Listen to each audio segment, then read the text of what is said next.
Welcome to exam IAS. हमारा channel पर आपका स्वागत है। और आज हम यूपीएससी सीएससी प्रीलिम्स का जो जीएस पेपर 1 है उसकी एनालिसिस, पेपर की एनालिसिस, किस टाइप ऑफ क्वेश्चंस आए थे और क्या एक आइडियल स्कोर होना चाहिए, क्या कट ऑफ होना चाहिए, इसके बारे में भी हम चर्चा करेंगे। तो हमारा पहले फोकस ये रहेगा कि ये समझने को कि ये जो क्वेश्चंस आए थे वो किस सब्जेक्ट से आए थे और किस टाइप ऑफ क्वेश्चंस थे। पर उसको स्टार्ट करने से पहले मैं बता दूं कि पास्ट में हमारे चैनल पर आपने देखा होगा कि हमने लास्ट ईयर यूपीएससी का भी जो है पेपर एनालिसिस किया था और कट ऑफ बताया था and we were bang on. ठीक है, साथ ही साथ हमने बीपीएससी यूपीपीसीएस इनका भी कट ऑफ जो है वो डिस्कस किया और हम काफ़ी क्लोज थे। इनफैक्ट हमारे जो सोल्यूशंस होते हैं, हमारी टीम रिसर्च करती है, काफ़ी टाइम लगाती है।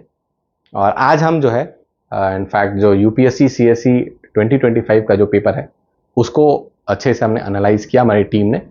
और क्योंकि आपने देखा होगा कुछ दिनों पहले ही जो सीएससी 2024 का जो आंसर की रिलीज हुआ था, तो आपने देखा कि बहुत डिस्क्रिपेंसीज थी जो मेजर कोचिंग इंस्टीट्यूट्स रहते हैं। वो देखिए कुछ कुछ तो रहेंगी, यूपीएससी कुछ कुछ क्वेश्चंस के तो आंसर बिल्कुल अजीब दे रहे हैं। जैसे आपने वो देखा होगा कि प्राइम मिनिस्टर और एनुअल फाइनेंशियल स्टेटमेंट, आपको याद आ रहा होगा मैं क्या कह रहा हूं। तो वो सब रहता ही, लेकिन एक ओवरऑल जो माइन्यूट गलतियां वो नहीं होनी चाहिए आंसर कीज में। इसीलिए हमारी टीम ने जो है अच्छे से इस आंसर की को बिल्ड किया है। पर आंसर की तक जाने से पहले हमें यह समझना होगा कि क्वेश्चंस आए कहां से। तो एक मेजर सेक्शन आप देख रहे हैं। अच्छा, ये जो बाइफर्केशन है वो थोड़ा अलग हो सकता है अकॉर्डिंग टू डिफरेंट सोर्सेज कि आप चीजों को कैसे क्लासीफाई करते हैं। कई बार जो आपको करंट अफेयर्स लगे वो इकोनॉमी का भी क्वेश्चन हो सकता है। और एक बात और है कि इस क्लासिफिकेशन में, क्योंकि यूपीएससी के जो क्वेश्चंस होते हैं ना वो एक क्वेश्चन में 3-4 क्वेश्चंस होते हैं, तो हो सकता है एक स्टेटमेंट करंट अफेयर्स बेस्ड हो तो बाकी स्टैटिक से। तो आप कैसे इसको क्लासिफाई करते हैं उस पर डिपेंड करता है। तो ये मोटा मोटा आप समझ सकते हैं, आपके स्क्रीन पर आप देख पा रहे होंगे। इन्वायरमेंट के 10 question, history 12, geography 14, economics 21, science and tech 15 question, polity 15 और करंट अफेयर्स 13 क्वेश्चन थे। इस बार का बाउंसर क्या था, आपने देखा होगा कि 3 स्टेटमेंट्स वाले क्वेश्चन आए थे, जिसमें स्टेटमेंट 1 तो करेक्ट रह रहा था, स्टेटमेंट 2 और 3 को आपको चेक करना था करेक्ट है या नहीं, और स्टेटमेंट 1 को एक्सप्लेन कर पा रहा है कौन सा स्टेटमेंट 2 या 3। तो ये स्टूडेंट्स के लिए काफी जो है, एक तो ये टाइम कंज्यूमिंग था, आपको 3 स्टेटमेंट्स पढ़ने थे, करेक्टनेस चेक करनी थी, फिर ये देखना था कि क्या वो एक्सप्लेन कर पा रहे हैं कि नहीं। तो ये चीजें थोड़ा सा जो कंबरसम कर रही थी। तो ओवरऑल जो है वो पेपर कैसा था, तो ये हम तब एनालाइज करेंगे जब हम पूरे पेपर को, पूरे आंसर की को देखेंगे और समझेंगे। ठीक है, ये आपके सामने जो पेपर 1 की जो आंसर की आ रही है, एनालिसिस आ रही है, इसके बाद जो नेक्स्ट वीडियो आएगा वो सीसैट को रिलेटेड होगा। और सीसैट के लिए मैं बहुत खुश हूं। आपको बता दूं कि साकेत सर के जो लेक्चर्स थे, जो मोस्ट इंपॉर्टेंट क्वेश्चंस की जो सीरीज थी, 90 to 95% क्वेश्चंस जो हैं वो वहां से मैच करें। इनफैक्ट जब आज सीसैट का एग्जाम ओवर हुआ तो स्टूडेंट्स ने हमें कॉल किया, साकेत सर को कॉल किया और बताया कि सर हमें जितनी प्रॉब्लम 2023-24 में हुई वैसा कोई भी जो है सिनेरियो जो है 25 के एग्जाम में नहीं हुआ। क्वेश्चंस हलवा हो गए थे हमारे लिए, बन रहे थे, बहुत इजीली हो रहे थे, तो बहुत ही ईज महसूस हुई। तो जब आप इनफैक्ट जब वीडियोस आएंगे, एक तो सीसैट का जो सॉल्यूशंस रिलीज किया जाएगा, और इनफैक्ट और एक वीडियो भी हम रिलीज करेंगे ये दिखाने के लिए कि हमारे किस सेक्शन से जो है वो क्वेश्चंस जो हैं वो मैच हुए हैं। तब आप समझेंगे कि साकेत सर का जो लेक्चर्स है इतना लूसिड, और क्योंकि आप मार्केट में जो सीसैट के लेक्चर्स और वीडियोस देखेंगे वो काफी मैं कहूं कि अलग वे में पढ़ाए जाते हैं और बहुत ही मेथोडिकल होते हैं, जबकि साकेत सर का जो वीडियोस रहता है वो समझाते हैं प्रोसेस को, आप चीजें सॉल्व करना कैसे है। जबकि ये नहीं कि कोई फॉर्मूलेज आपको रटा दिए जाए, याद कर ले जाए। तो आप बहरहाल जब आप वो देखेंगे वीडियो जिसमें आप देखेंगे क्या सोर्सेस जो साकेत सर ने पढ़ाए हैं, और ऐसा नहीं है कि साकेत सर ने बहुत लंबी कोई नोट्स दे दी 1000 पेज की कि उसमें क्वेश्चन आएंगे ही आएंगे। बहुत ही लिमिटेड चीजें, बहुत ही कम चीजें और सटीक चीजें, यही हॉलमार्क है एग्जाम आईएएस का।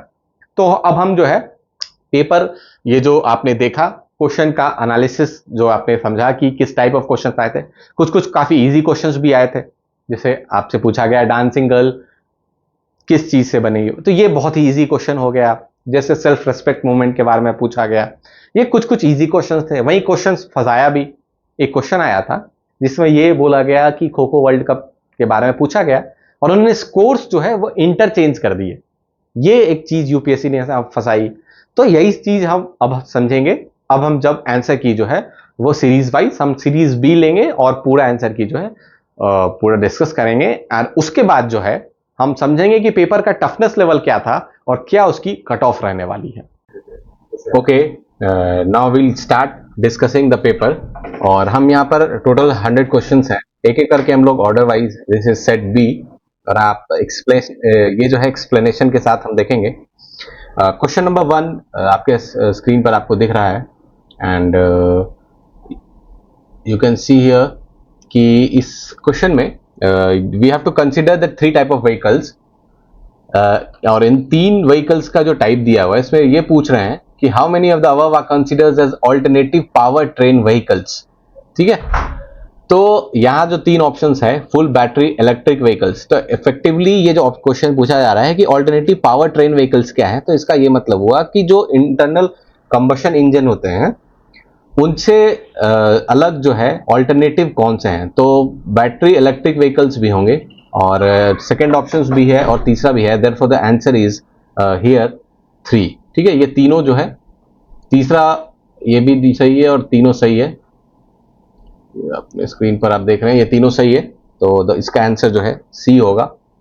सेकंड आप देख रहे हैं कि यूएवी से का रेफरेंस दिया है और ये पूछ रहे हैं कि जो पहला आपके साथ सामने स्टेटमेंट्स हैं कि all type of UAVs can do vertical landing. दूसरा है कि all type of UAVs can do automated hovering. और तीसरा all types of UAVs can use battery only as source of power supply. तो यहां पर एक तो आप बहुत ही कॉशियस रहें कि ऑल वर्ड का यूज हो रहा है, तो हम एक एक करके स्टेटमेंट्स को यहां पर एनालाइज करें। तो जैसे पहला स्टेटमेंट ये है कि all type of UAVs can do vertical landing. ऐसा नहीं है, क्योंकि कुछ ट्रेडिशनल फिक्स्ड विंग यूएवी होते हैं जिनको फॉरवर्ड मोशन की जरूरत होती है, तो वो एक जगह पर जो है हॉवर नहीं कर सकते हैं, तो इस हिसाब से 2 जो है वो गलत होगा। उसी तरह वो वैसे ही ट्रेडिशनल जो यूएवीज होते हैं वो वर्टिकल लैंडिंग नहीं कर सकते हैं। तो स्टेटमेंट और 1 और 2 तो यहां से गलत है। और तीसरा ये कह रहे हैं कि सारे type of UAVs can use battery. ऐसा नहीं है, क्योंकि कुछ जो लार्ज यूएवीज होते हैं सर्विलेंस के लिए यूज किए जाते हैं, वो यूएवीज जो है बैटरी ऑपरेटेड नहीं होते हैं, उनको इंटरनल कंबशन इंजन चाहिए होते हैं। तो नन जो है इसका ऑप्शन होगा कि इन तीनों में से कोई भी स्टेटमेंट सही नहीं है। तीसरा जो क्वेश्चन है, इलेक्ट्रिक व्हीकल की जो बैटरीज होती हैं उनमें से कौन कौन से जो एलिमेंट्स दे रखे हैं वो कैथोड्स की तरह यूज हो सकते हैं। तो यहां पर ये एक बहुत ही इजी क्वेश्चन था। यहां पर ग्रेफाइट के बारे में अगर आपको पता होगा, ग्रेफाइट जो है मोस्टली जो है वो आप पढ़ा होगा आपने, ये एनोड की तरह यूज होता है। तो ये गलत है और बाकी तीनों जो है सही है। तो देयरफॉर ओनली 3 जो है इसका आंसर हो जाएगा। अब हम आते हैं क्वेश्चन नंबर 4 पर। इसमें 3 चीजें दी रखी है, cigarette butts, eye glasses lenses, car tyres. और इसमें यह पूछा है कि how many of these contain plastics. तो इसका आंसर ऑल 3 होगा। कैसे मैं बताता हूं। सिगरेट बट्स में जो है ना कि फिल्टर में ना सेल्यूलोज एसीटेट होता है, जो कि एक टाइप ऑफ प्लास्टिक होता है। उसी तरह आई ग्लासेस लेंसेज, जो अब मॉडर्न आई ग्लासेस लेंसेज होते हैं, वो मॉडर्न आई ग्लासेस लेंसेज होते हैं। ट्रेडिशनल जो होते थे उसमें जो है ग्लास यूज होता था, पर मॉडर्न वाले में जो है वो आपको जो है वो प्लास्टिक्स का बनता है। ठीक है। कार टायर्स, आपको ये दोनों तो आप समझ सकते हैं। कार टायर्स में भी जो है ना वो नेचुरल रबर्स और प्लस सिंथेटिक रबर से बनते हैं। और सिंथेटिक रबर्स में जो है ना वो जो बनते हैं उसमें जो है ना ट्रेसेस ऑफ प्लास्टिक्स आपको रहता है। तो इनफैक्ट जब कार टायर्स को जलाया भी जाता है तो उसमें से जो है माइक्रोप्लास्टिक पोल्यूशन होता है। ठीक है, माइक्रोप्लास्टिक पोल्यूशन। 5th नंबर पर आते हैं। यहां पर जो ऑप्शंस दे रखे हैं, इथेनॉल, नाइट्रोग्लिसरीन और यूरिया। पूछा गया है कि कोल गैसिफिकेशन टेक्नोलॉजी जो है वो किसके प्रोडक्शन में यूज हो सकता है, कितने में। तो यहां पर आप जानते हैं कि एक तो सबसे इंपॉर्टेंट कि यूरिया वाला जो केस है ना, ये वेल एस्टैब्लिश्ड है कि कोल गैसिफिकेशन टेक्नोलॉजी जो है यहां पर यूज होती है, कि जो यूरिया के बनाने के लिए रॉ मटेरियल्स है वो बनते हैं। इथेनॉल का भी एक बहुत ही डॉक्यूमेंटेड है कि इथेनॉल जो है ना वो, चूंकि सिन गैस CO+H2 बनता है कोल गैसिफिकेशन टेक्नोलॉजी से, और इसकी मदद से जो है ना CO+H2 की मदद से जो है ना वो इथेनॉल बनाया जा सकता है थ्रू द फर्मेंटेशन प्रोसेस। तो 1 and 3 इज करेक्ट। नाइट्रोग्लिसरीन का ऐसा कोई कोल गैसिफिकेशन टेक्नोलॉजी से अभी कोई ऐसा रिश्ता नाता नहीं है, तो only 2 would be the answer. 6 जो है ये आपने न्यूज में पढ़ा होगा एंड कि ये केमिकल सब्सटेंसेस जो है Cl20, HMXX और LLM-105 ये जो मीडिया में आते हैं, ये न्यूज में आपने देखा होगा, किस चीज से रिलेटेड है? तो ये जो है ना मिलिट्री वेपन्स में यूज किए वाले एक्सप्लोजिव्स हैं। ये एक स्ट्रेट फॉरवर्ड क्वेश्चन था, इसमें कुछ एनालिसिस नहीं, ये आपको पता है तो आप मार्क कर सकते हैं, वरना फिर ये क्वेश्चन आपको फिर छोड़ना पड़ सकता था। क्वेश्चन नंबर 7 देखेंगे। ये भी एक मतलब अच्छा क्वेश्चन है, जनरली न्यूज में कवर्ड नहीं होता ये क्वेश्चन। यहाँ पर एक मेजोराना 1 चिप है, इसके बारे में कहा जाता है ये क्वांटम कंप्यूटिंग जो है ये इनेबल करेगा। तो बात सही है। आप एक कॉन्सेप्ट पढ़ेंगे, ये कॉन्सेप्ट है टोपोलॉजिकल क्वांटम कंप्यूटिंग, इससे रिलेटेड है। और मेजोराना चिप्स जो है ये कहा जाता है कि ये क्वांटम कंप्यूटिंग को जो है इनेबल करेगा। दूसरा जो आंसर है ये इसीलिए गलत है क्योंकि अमेजन वेब सर्विसेज द्वारा नहीं, ये जो है माइक्रोसॉफ्ट द्वारा वो इंट्रोड्यूस किया गया है। तीसरा स्टेटमेंट बिल्कुल सही है कि मशीन लर्निंग के अंदर ही एक जो है पार्ट है डीप लर्निंग का। डीप लर्निंग में क्या होता है कि जो है मशीन्स जो है वो खुद भी लर्न करती हैं, और मतलब जो नॉर्मल एक लर्निंग होता है उसमें क्या है डेटा फीड होता है, लेकिन डीप लर्निंग में जो है ना सेल्फ लर्निंग भी इंक्लूडेड होता है। क्वेश्चन नंबर 8 की बात करते हैं। यहाँ मोनोक्लोनल एंटीबॉडीज की बात की जा रही है, तो वो होते क्या है? इनफैक्ट वो मैनमेड प्रोटीन्स होते हैं जो कि लैब में बनते हैं। तो पहला स्टेटमेंट बिल्कुल सही है। दूसरा कि उनकी जो एबिलिटी होता है to bind to specific antigens, उसके कारण इम्यूनोलॉजिकल फंक्शंस आते हैं, तो ये भी बिल्कुल सही है। इनफैक्ट इनका ये प्रॉपर्टी है कि स्पेसिफिक एंटीजेंस को बाइंड करते हैं और जिसके कारण फिर ये जो है इम्यूनोलॉजिकल फंक्शंस या रोल जो है इनका होता है। तो दोनों स्टेटमेंट सही है। तीसरा मैं आपको बता दूं कि ये भी बिल्कुल सही है। एक M102.4 ये बना था मोनोक्लोनल एंटीबॉडी, ये नीपा वायरस से ही जो है ट्रीटमेंट के लिए बना था। तो इनफैक्ट ये तीनों स्टेटमेंट्स बिल्कुल सही है। 9th में जो है ये कह रहा है कि no virus can survive in ocean waters. ये बहुत ही कॉमन सेंस ये कि ये गलत है। बहुत सारे वायरस पाए जाते हैं ओशंस में, तो ये तो 1 तो पहला गलत है। दूसरा no virus can infect bacteria, ये बिल्कुल गलत है क्योंकि इनफैक्ट बैक्टीरियोफेज आपने एक टर्म सुना होगा, ये वो वायरस हैं जो कि बैक्टीरिया को इन्फेक्ट करते हैं। और तीसरा बोल रहा है no virus can change the cellular transcription activity, बिल्कुल गलत है। बहुत सारे वायरस जो होते हैं वो होस्ट सेल जो होता है उसके अंदर का जो ट्रांसक्रिप्शन का जो प्रोसेस होता है वो चेंज करते हैं। तो तीसरा स्टेटमेंट भी जो है यहां पर आपको गलत है। तो यहां पर हाउ मेनी आर करेक्ट, तो नन होगा इसका आंसर। फिर 10th की बात करें, 10th वाला जो क्वेश्चन है इसमें एक्टिवेटेड कार्बन, ये पहला स्टेटमेंट तो सही है क्योंकि ऑप्शन ये आप देखिए कि इस बार इंट्रोड्यूस हुआ है, बहुत पहले पूछा गया 1-2 बार, मतलब 1-2 क्वेश्चंस इस बार भर के ये क्वेश्चंस हैं। तो ये एक चीज है, ये सरप्राइज एलिमेंट था इस पेपर में। इसमें आप देख पा रहे हैं कि 3 स्टेटमेंट दे रखे हैं। पहला स्टेटमेंट सही है। दूसरा स्टेटमेंट भी आप पढ़ेंगे कि एक्टिवेटेड कार्बन का लार्ज सरफेस एरिया इसमें लिखा है and strong potential for absorbing heavy metals, तो ये बिल्कुल सही है। इनफैक्ट आप पढ़ेंगे कि इसका जो सरफेस एरिया होता है 1000 m² पर ग्राम होता है, मीटर स्क्वायर पर ग्राम, और ये सरफेस है। तो दूसरा स्टेटमेंट सही है। और तीसरा दिखा है कि ये सिंथेसाइज जो होता है इन्वायरमेंटल वेस्ट से होता है। तो अब बात आई कि स्टेटमेंट एक्सप्लेन कौन सा करते हैं। तो देखिए यहां पर स्टेटमेंट 1 में दिखा है कि एक्टिवेटेड कार्बन पॉल्यूटेंट्स को रिमूव करते हैं, तो स्टेटमेंट 2 डायरेक्टली इसको एक्सप्लेन करता है, जबकि 3 जो है वो बेसिकली बता रहा है एक्टिवेटेड कार्बन बनता किससे है, तो ये एक्सप्लेन नहीं करता है। Therefore statement 2 and 3 are correct but only one of them, यहां पर ओनली वन कौन है? स्टेटमेंट 2 है विच एक्सप्लेन स्टेटमेंट 1, तो बी इसका आंसर हो जाएगा। फिर 11th क्वेश्चन पर आइए। 11th क्वेश्चन में यहां पर जो दे रखा है इन्होंने, पहला स्टेटमेंट तो चूंकि सही है उसके बारे में पूछा ही नहीं आपसे। दूसरा स्टेटमेंट जो है वो बिल्कुल सही है। सिलिका बियरिंग क्ले जो होता है उसको लाइमस्टोन के साथ जब मिक्स करते हैं तो फिर सीमेंट प्रोसेस में, ये इंपॉर्टेंट प्रोसेस है सीमेंट मैन्युफैक्चरिंग का। स्टेटमेंट 3 भी जो है वो बिल्कुल सही है। लाइमस्टोन जो है वो लाइम में कन्वर्ट होता है during clinker production. In fact CaCO3 जो आपका मैं आपको बताता हूं, CaCO3 ये जो है क्लिंकर प्रोडक्शन में CaO लाइम होता है प्लस CO2 ये प्रोड्यूस करता है, ठीक है।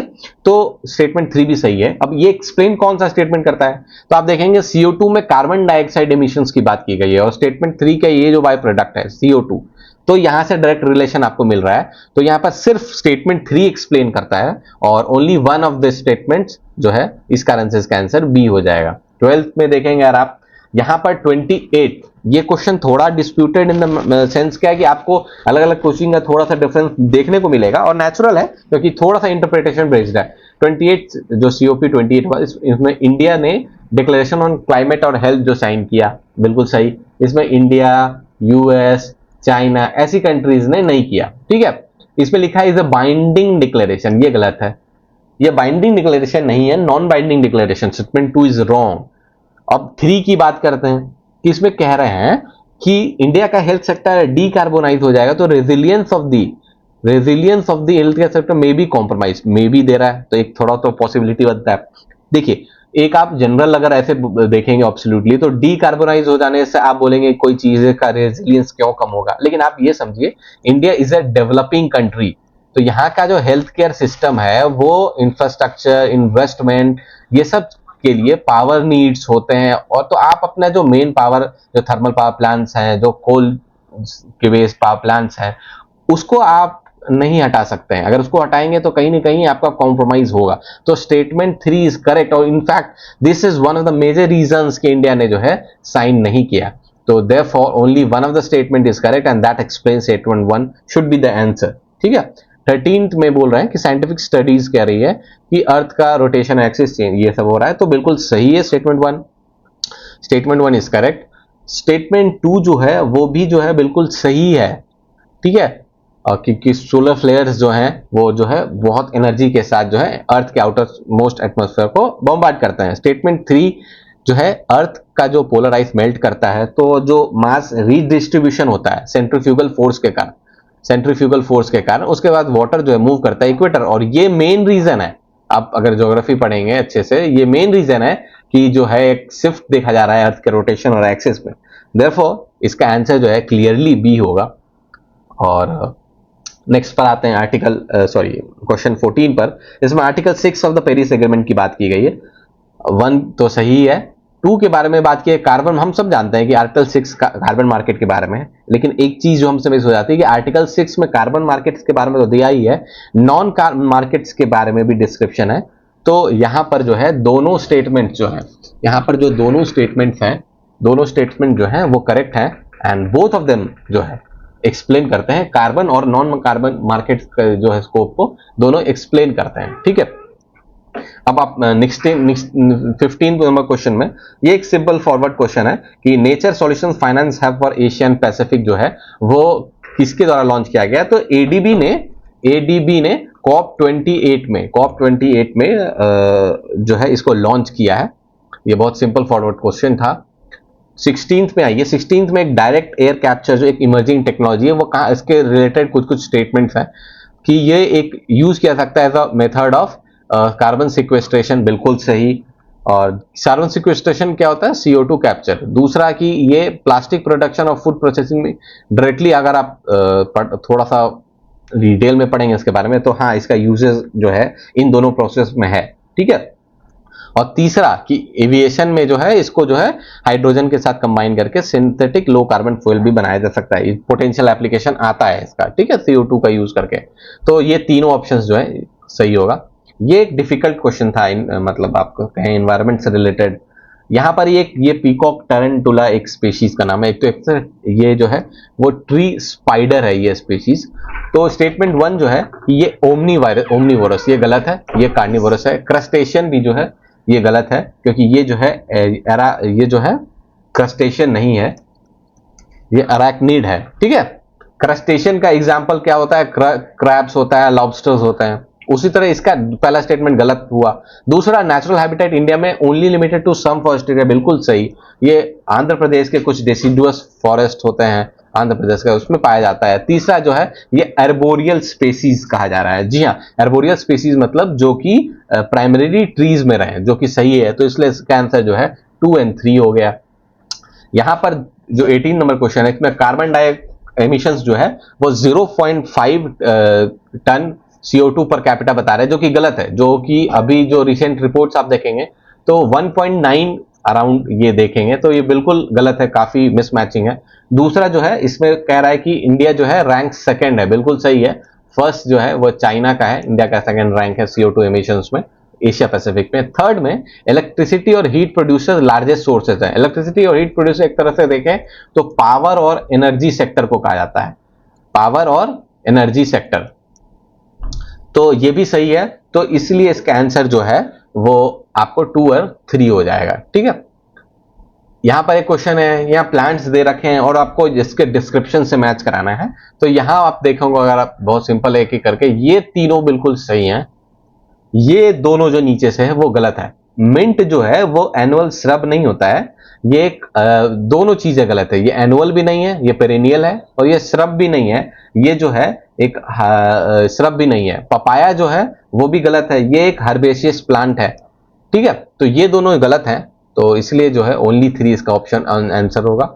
अर्थ के बारे में बात किया जाए तो यहां लिखा है कि रेन फॉरेस्ट जो है प्रोड्यूस मोर जो है oxygen than produced by ocean. देखिए, रेन फॉरेस्ट जैसे अमेजन रेन फॉरेस्ट है, उनको उसको लंग्स ऑफ जो है अर्थ बोला जाता है, लेकिन इसका मतलब ये नहीं कि वो ओशन से ज्यादा ऑक्सीजन प्रोड्यूस करते हैं, ज्यादा ओशन से जो है प्रोड्यूस होता है। अच्छा, ये जो प्रोड्यूस होता है ऑक्सीजन से किसकी मतलब कौन कौन प्रोड्यूस करता है? एक तो मराइन फाइटोप्लैंक्टन्स हो गए, एक फोटोसिंथेटिक बैक्टीरिया हो गया, और तीसरा जो आप नोट कर सकते हैं वो एल्गे होता है। तो ये भी सही है, 50 to 80% जो एस्टिमेट है 50 से 80% जो है ये ऑक्सीजन यही प्रोड्यूस करता है। तो पहला तो गलत है क्योंकि रेन फॉरेस्ट का बोल रहा है, दूसरा बिल्कुल सही है। यहां कह रहा है कि वेल ऑक्सीजनेटेड सरफेस वाटर में ज्यादा ऑक्सीजन होता है, काफी ज्यादा ऑक्सीजन होता है एटमॉस्फेयर में, ये गलत है। भले वेल ऑक्सीजनेटेड रहे, लेकिन ये जैसे पाया गया कि 8 to 14 mg पर लीटर होता है, जबकि एटमॉस्फेयर में कितना आ जाता है 21%। तो 3 भी जो है यहां पर आप देख रहे हैं गलत है, तो 2 ओनली विड बी द यहां पर ऑन आंसर। ठीक है, 21st क्वेश्चन, यहां पर राजा रमन के बारे में बहुत ही इजी क्वेश्चन पूछा गया था।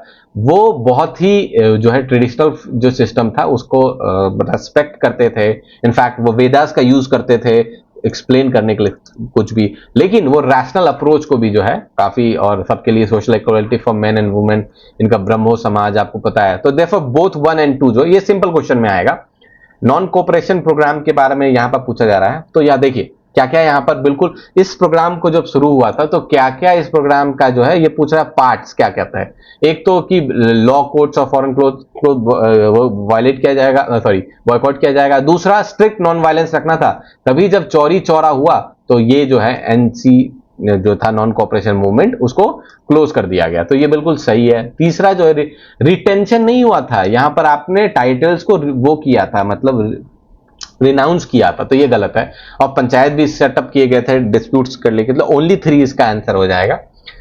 ये बहुत ही इजी क्वेश्चंस, इनफैक्ट ये बेसिक क्वेश्चन है। अरेगट्टा जो होता है एक पर्शियन व्हील है, तो आप बस इतना जानते होंगे तो ये आप क्लियरली इसको जो है यहां से आप बना पाएंगे। 24 जो है महेंद्र वर्मन जो वन है पल्लवा रूलर हुआ करते थे, इनको ये टाइटल्स जो है गुणभार, मत्ता विलासा, विचित्र चित्त का टाइटल दिया गया था। उसी तरह फाहिन, ये तो one of the easiest questions of the paper. Chandragupta 2 जो थे वो जो है इसके टाइम में 399 से 412 CE में जो है ये पर फाहिन आए थे, और ये गुप्ता एम्पायर के रूलर थे। ये भी आपको, ये बहुत इजी क्वेश्चन था। नेक्स्ट क्वेश्चन भी काफी इजी था। हिस्ट्री के क्वेश्चंस जो हैं बहुत सारे कुछ कुछ इजी भी आए हैं कंपैरेटिवली जितना पेपर आया है। इसमें भी श्री विजया पर जो कैंपेन लॉन्च किया था वो राजेंद्र वन चोला ने किया था। इनफैक्ट इनका 1025 में जो 1025 में जो इनका एक्सपेडिशन है वो one of the remarkable expedition है। ठीक है, इसमें जो है आपको जो महाजनपद दिए रखे हैं, इसमें जो महाजनपद दे रखा है उनका river flowing in the region से कंपेयर करना है। तो अस्माक जो है Godavari, this is correct, Asmaka जो है गोदावरी के बैंक पर था। कंबोज विपास, विपास एक तरह से ब्यास का नाम था, कंबोज इसका नहीं होगा। अगर यहां पर गांधार होता तो मे बी ये ऑप्शन होता, लेकिन कंबोज जो है ये प्रेजेंट डे अफगानिस्तान और पाकिस्तान का है, तो यहां पर ये नहीं होगा। अवंती जो है वो भी महानदी नहीं है, ये जो है शिप्रा हो सकता है यहां पर। कोशाला सरयू, सरयू अयोध्या, ठीक है, तो गौशाला की राजधानी अयोध्या थी, तो सरयू इसका आंसर सही है। तो आप देख रहे हैं कि 2 सही है, तो ओनली 2 इसका आंसर हो जाएगा। 28 में ये बहुत ही स्ट्रेट फॉरवर्ड क्वेश्चन, हालांकि थोड़ा टफ है क्योंकि कन्वेंशनल हिस्ट्री में इसको नहीं पढ़ाते हैं। गांधार महाविद्यालय जो है वो लाहौर में सेटअप किया गया था, तो डी इसका आंसर हो जाएगा। उसी तरह ये जो इंपॉर्टेंट ऑफिसर्स थे वो डिस्ट्रिक्ट लेवल पर थे, जिसमें प्रदेशिका जो है वो एक तरह से जैसे डीएम होता है ना, वैसे हुआ करता था। राजू का भी जो है वो रेवेन्यू से रिलेटेड थे, युक्ता जो है दोनों से सबऑर्डिनेट हुआ करते थे, और डिस्ट्रिक्ट लेवल एडमिनिस्ट्रेशन इनका था। 30 पर बात करें तो नॉन कॉपरेशन मूवमेंट में ये जो है 1920 जो सेशन हुआ था नागपुर का, 1920 सेशन, उसमें पीसफुल मीन से जो है स्वराज की बात की गई थी। और ये भी बात किया गया था उसके बाद कि गांधी जी को कहा गया था कि स्वराज जो है अगर नहीं आया तो फिर जो है सिविल डिसोबीडियंस जो है इंप्लीमेंट किया जाएगा एनसीएम के बाद। ये प्लान ऑफ एक्शन था, तो therefore both 1 and 2 would be the answer. 31 का देखें अगर आप, इसमें पूछ रहा है कि इन इन्वेस्टमेंट में कौन कौन जो है अल्टरनेटिव इन्वेस्टमेंट फंड है। तो ये दोनों तो आप जान रहे हैं, ये दोनों बहुत ही ट्रेडिशनल हैं, तो 1 और 2 नहीं होंगे। हेज फंड्स और वेंचर कैपिटल, वेंचर कैपिटल एक तरह से प्राइवेट एसेट होता है, और ये दोनों जो है अल्टरनेटिव इन्वेस्टमेंट फंड का जो है पार्ट है, ठीक है। 32 जो होता है आरबीआई का, इसमें पूछा जा रहा है कि आरबीआई का जो है वो क्या होता है, इसमें जो आरबीआई का जो है फंक्शन, सोर्सेज ऑफ इनकम क्या क्या है। तो देखो पहला बिल्कुल सही है, buying and selling of government bonds, buying and selling of foreign currency. लेकिन पेंशन फंड मैनेजमेंट इसका काम नहीं है, ये जो है इसके लिए अलग बॉडी है, पीएफआरडीए। फिर प्राइवेट कंपनीज को ये लेंड ही नहीं करती हैं, लेकिन printing and distribution currency note इसका आंसर होगा। ध्यान देने की बात है, कुछ लोग इसको मिस कर जाते हैं, तो अगर आप इसके बारे में और जानना चाहते हैं तो एक टर्म है सिग्नियोर्ज, ठीक है, आप इसको जरूर देखें कि यहां पर जो एक आपको मार्जिन होता है जो इशू करने में, प्रिंट करने में, और जो इशू का वो जो है वो सेंट्रल बैंक्स जो है इससे अर्न करती हैं, ठीक है, सिग्नियोर्ज, ठीक है। नेक्स्ट क्वेश्चन देखेंगे 33 जो क्वेश्चन है, इसमें पहला जो है इसीलिए गलत है कि इसका ये नहीं होगा, जो it works under, not under the ministry of home affairs but department of revenue, ministry of finance. बाकी दोनों सही है बिल्कुल, इसलिए जो है ओनली 2 इसका सही होगा। 34 जो है इसमें बस एक ये गलती हुई कि आरबीआई दे रखा है इन्होंने, आरबीआई यहां पर नहीं होगा, जबकि यहां पर जो है सेबी होगा, ठीक है। और दूसरा बिल्कुल सही है, इसीलिए 2 होगा। और यहां लिखा है लार्जली नॉन फाइनेंशियल, बिल्कुल, क्योंकि इसका यहां पर जो है वो सस्टेनेबिलिटी से रिलेटेड है, सोशल से और इन्वायरमेंटल से, तो ये नॉन फाइनेंशियल हुआ। 35 जो क्वेश्चन है यहां पर बोला जा रहा है कि यहां पर इनकम जो अलाइड एक्टिविटीज से है उसको एग्जाम किया जाता है, ये गलत है। जबकि जो कोर एक्टिविटीज से है सिर्फ वही एग्जाम्प्ट है, बाकी जो है वो टैक्सेबल है यहां पर। और रूरल एग्रीकल्चरल लैंड जो है वो कैपिटल एसेट नहीं होता, बिल्कुल सही। इनकम टैक्स एक्ट 1961 इसके बारे में लिखा हुआ है, और इसीलिए इन पर कैपिटल गेन्स टैक्स भी नहीं लगता है, ठीक है। तो statement 1 is not correct, statement 2 is correct.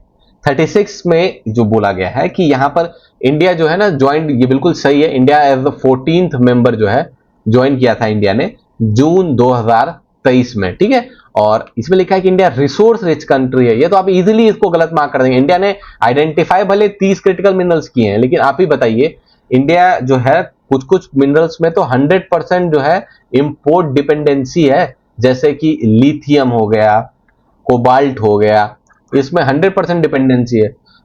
फिर तीसरा जो है कि पार्लियामेंट ने एक 1957 का जो MMDR एक्ट है उसको में से इंपावर किया सेंट्रल गवर्नमेंट को कि वो ऑक्शन कर सकता माइनिंग, बिल्कुल सही है। तो इसीलिए जो है 1 and 3 इसका आंसर हो जाएगा। 37 की बात करें, यहां पर आपको जो है अब देखेंगे कि स्टेटमेंट 1 तो बिल्कुल सही है, यहां पर बॉन्ड होल्डर्स जो है वो लेंडर्स होते हैं, जबकि स्टॉक होल्डर्स ओनर्स होते हैं। ये आप तो बेसिक इनफैक्ट इकोनॉमी है, ये आप समझते होंगे। और इसीलिए रीपेमेंट पर्पस के लिए जो है बॉन्ड होल्डर्स जो है वो प्रायोरिटाइज किए जाते हैं over stock holders by a company, ठीक है, क्योंकि आपने बॉन्ड होल्डर्स पैसे ले रखे हैं तो पहले आप उसको देंगे, देन स्टॉक होल्डर। इसीलिए कहा जाता है कि बॉन्ड होल्डर्स जो है रिलेटिवली लोअर रिस्क में। दोनों एक्सप्लेन कर रही है, मैं समझिए कि सिर्फ 3 एक्सप्लेन कर रहे हैं, क्योंकि 3 भी कहीं ना कहीं 2 से रिलेटेड है, तो दोनों इंटर रिलेटेड है।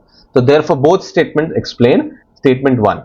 38 की बात करें तो India account for very large proportion of equity options बिल्कुल सही है। इनफैक्ट अभी एक रिसेंट रिपोर्ट रिलीज हुई थी जिसमें 2024 के फर्स्ट क्वार्टर में इंडिया 80 इंडियन एक्सचेंजेस पर 84% इक्विटी ऑप्शन कॉन्ट्रैक्ट जो है वो ट्रेडेड हुए थे। बिल्कुल सही है।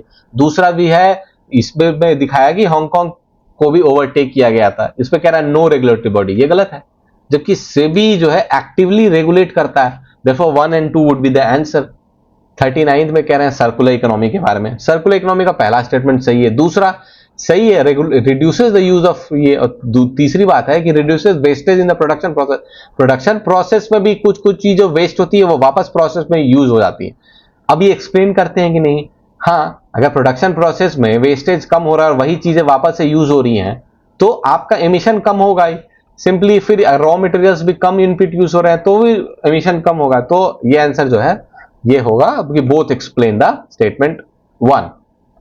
40 की बात करें कि capital received create a liability, ये बिल्कुल सही है। कैपिटल रिसीव्ड चाहे तो लाइबिलिटी करेंगे या फिर आपका एसेट्स जो है वो रिड्यूस करेंगे। और बोरोइंग्स क्या है, जो है लाइबिलिटी है। डिसइन्वेस्टमेंट क्या है, रिडक्शन इन एसेट है। तो एक तरह से 1 और 2 रिलेटेड हो गया। तीसरा है बोल रहा है इंटरेस्ट जो होता है आपको लोन्स पे मिलता है वो लाइबिलिटी होता है। तो ये बिल्कुल गलत है। एक तो पहली बात ये रेवेन्यू रिसीप्ट है, ऊपर से ये इनकम है, इनकम है नॉट लाइबिलिटी। ठीक है, तो 1 और 2 इसका जो है आंसर हो जाएगा। अब नेक्स्ट क्वेश्चन आते हैं। यहां पर आपको दे रखा है कि 41 में कि इन कंट्रीज में से कौन कौन नाटो के मेंबर है।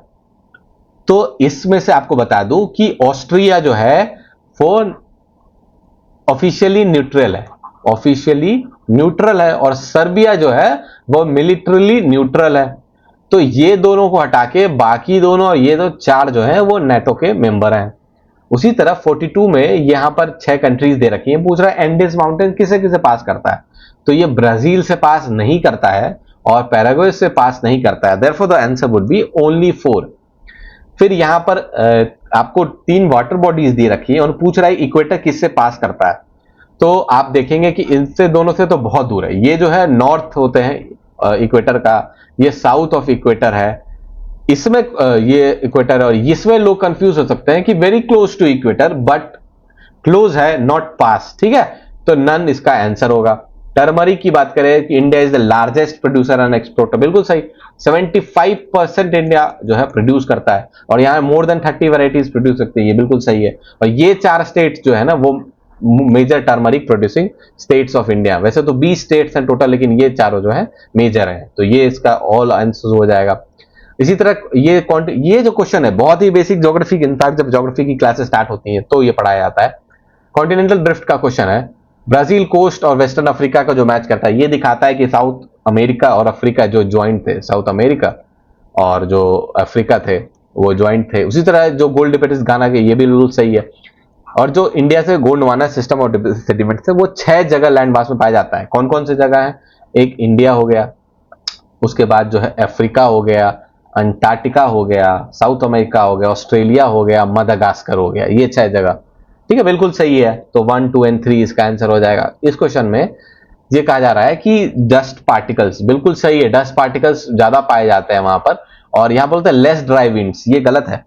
ये मतलब वहां ड्राई विंड्स तो बहुत ज्यादा पाए जाते हैं सब ट्रॉपिकल एरियाज में।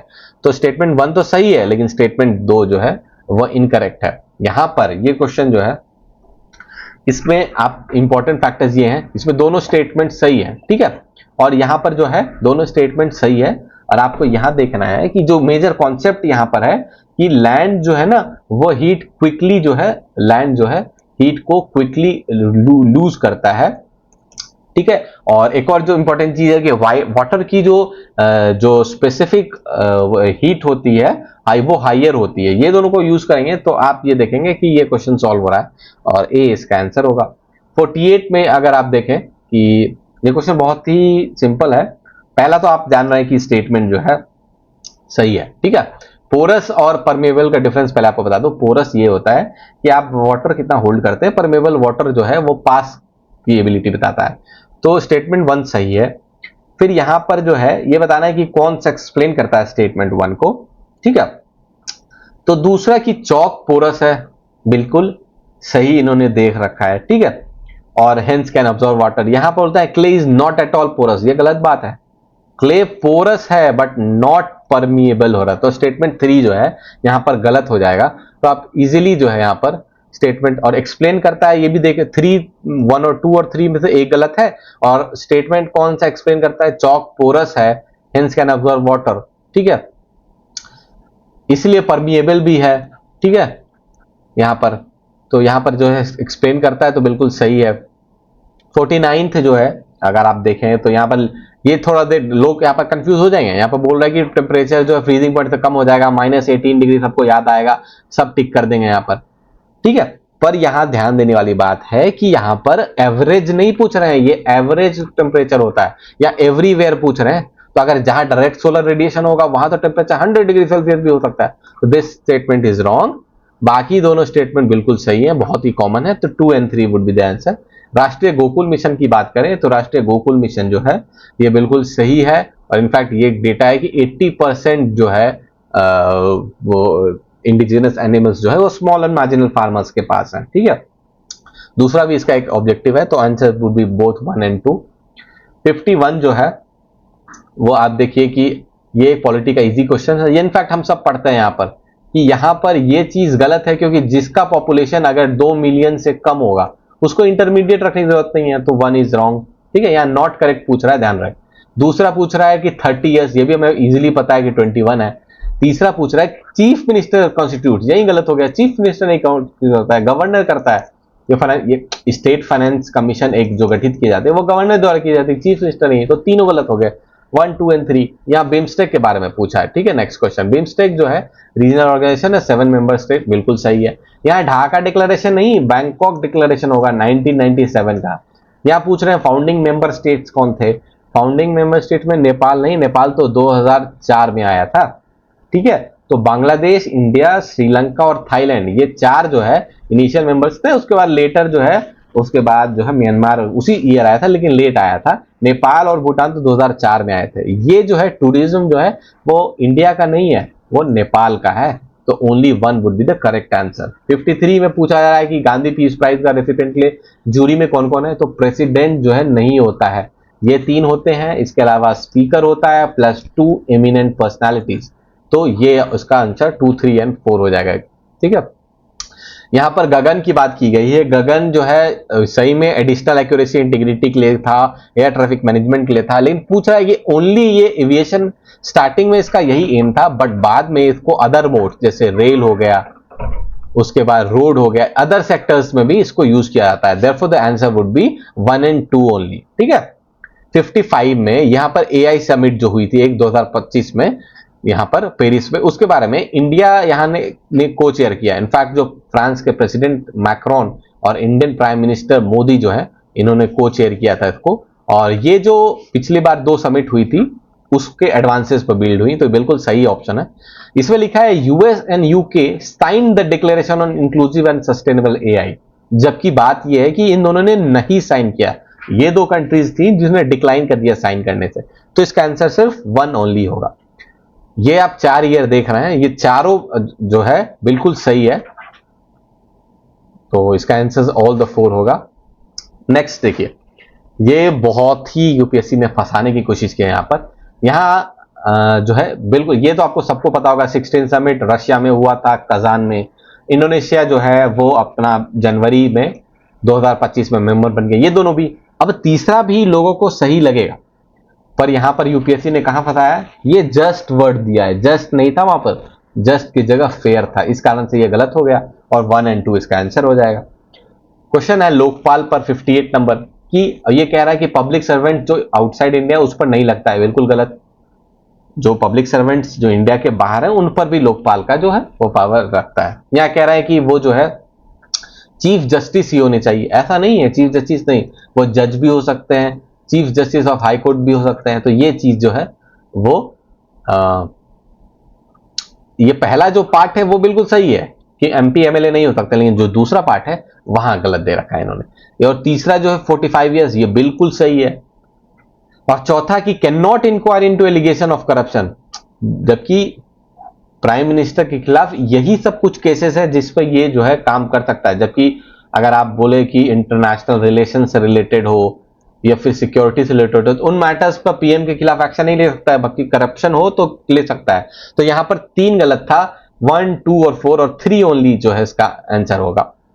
Next question, kho kho world cup में मैं कहूंगा इसमें यूपीएससी बहुत गंदा इन्होंने फंसाया। ये तो सबको पता था कि दिल्ली में ये इवेंट हुआ था जनवरी 2025 में, और यहां पर इंडिया ने नेपाल को हराया, वुमेन टीम ने भी नेपाल को हराया, लेकिन इन्होंने स्कोर्स जो है वो इंटरचेंज कर दिए हैं और स्टूडेंट्स जो है इसमें फंसे होंगे। इसका आंसर इसीलिए जो है 1 ओनली होगा। 60 भी एक स्पोर्ट्स का क्वेश्चन, आप देख रहे हैं स्पोर्ट्स के क्वेश्चन भी यूपीएससी में अब लौट रहे हैं।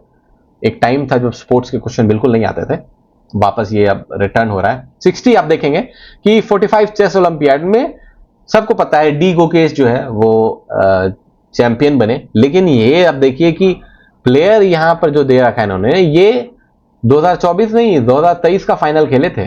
2024 में जो थे वो डिंग लिरेन जो थे इनके अपोजिट, ठीक है, तो ये गलत है। दूसरा भी फंसाने की कोशिश की है क्योंकि ये रिलेटिवली कम पता होता लोगों को। अभिमन्यु मिश्रा एक नाम आपको इंडियन लग रहा होगा, लेकिन ये अब American citizenship, American chess player है, ये वर्ल्ड के यंगेस्ट ग्रैंड मास्टर हैं, तो इसके लिए इसका ऑप्शन जो है 2 ओनली होगा। 61 देखें, यहां पर कुछ लिखा है कि कुछ रेयर अर्थ एलिमेंट जो होते हैं वो यूज होते हैं फ्लैट टेलीविजन स्क्रीन, कंप्यूटर, तो बिल्कुल सही है।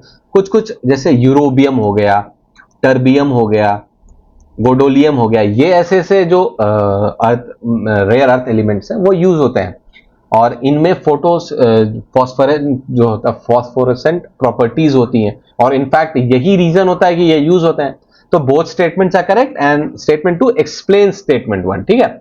62 देखिए, यहां पर इंडियन रेलवेज का एक नेशनल रेल प्लान है जो इन्होंने 2020 में अनवील किया था। इसमें लिखा है कि future ready railway system by 2028, यहां पर इन्होंने फंसाया, 2028 नहीं 2030 तक ये बात है। फिर लिख रहे हैं कि कवच जो एक ऑटोमेटिक ट्रेन प्रोटेक्शन सिस्टम है, इन्होंने जर्मनी की मदद ली, बिल्कुल गलत, ये इंडिजिनस सिस्टम है, तो 1 और 2 दोनों गलत हो गया।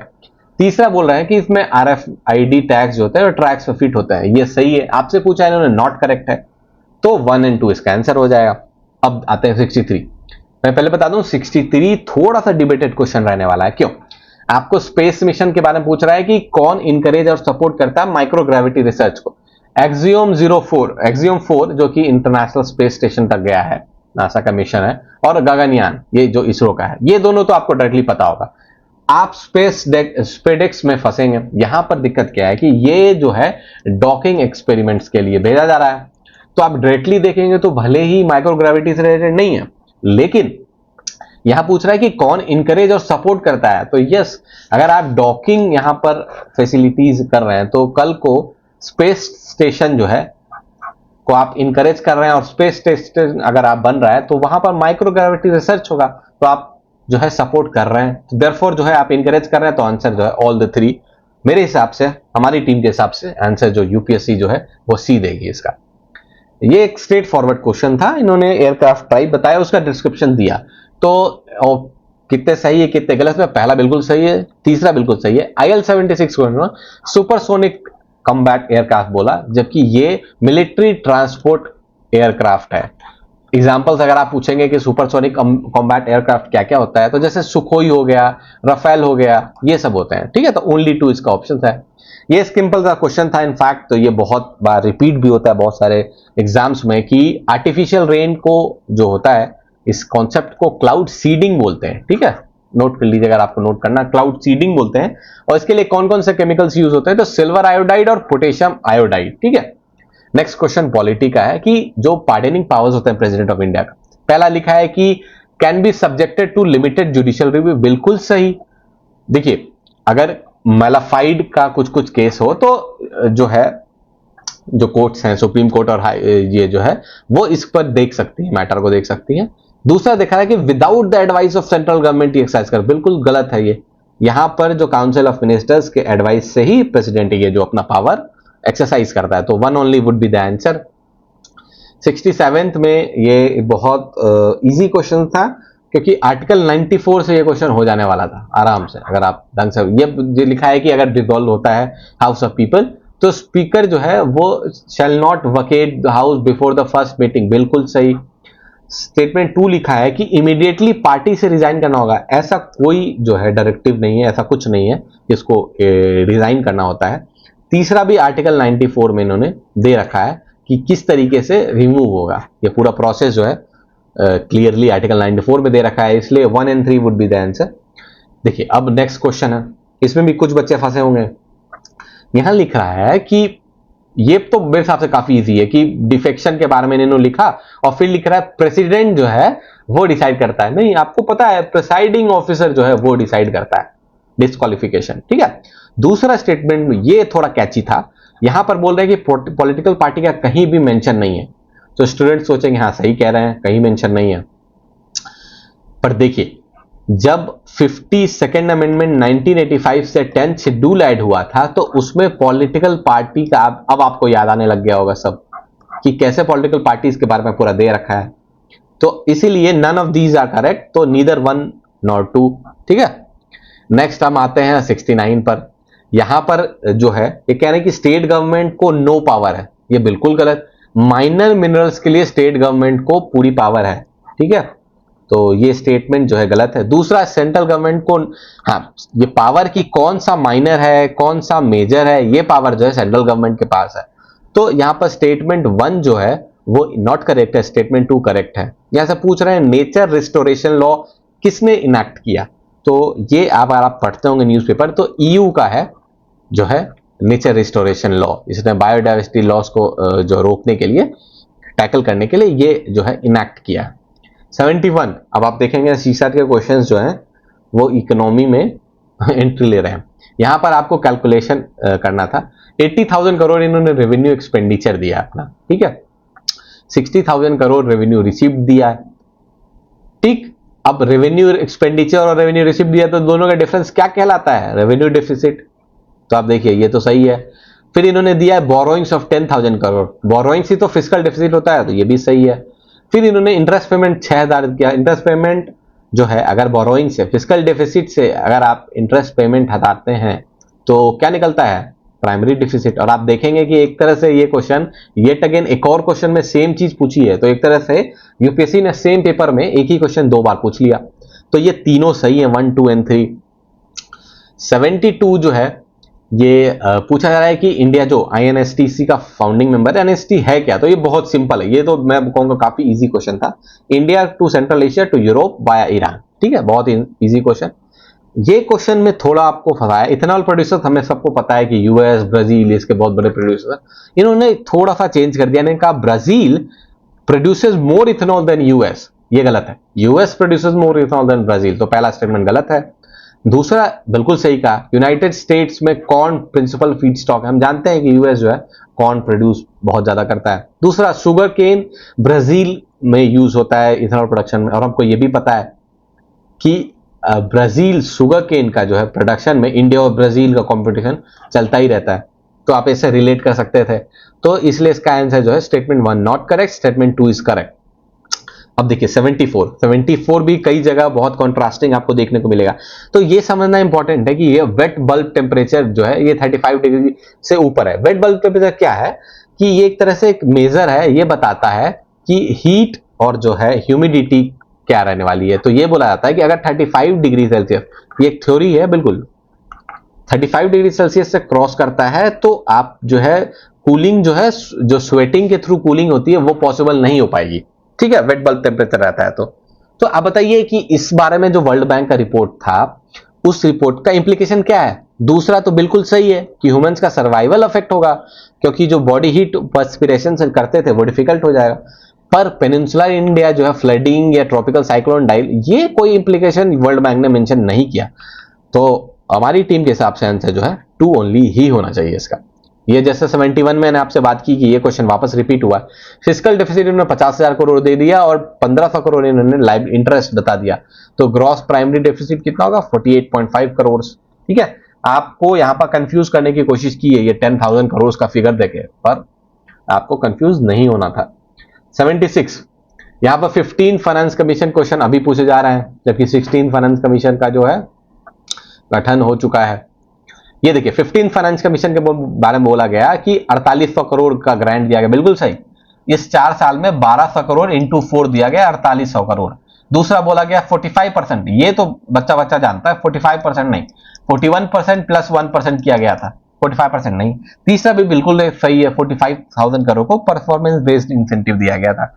और टैक्स एफर्ट को भी इन्होंने रीइंट्रोड्यूस किया, आपको ध्यान हो तो 2.5% जो है टैक्स परफॉर्मेंस, फिस्कल परफॉर्मेंस को भी इन्होंने वेटेज दिया था, तो इसलिए इसका आंसर 1, 3 एंड 4 हो जाएगा।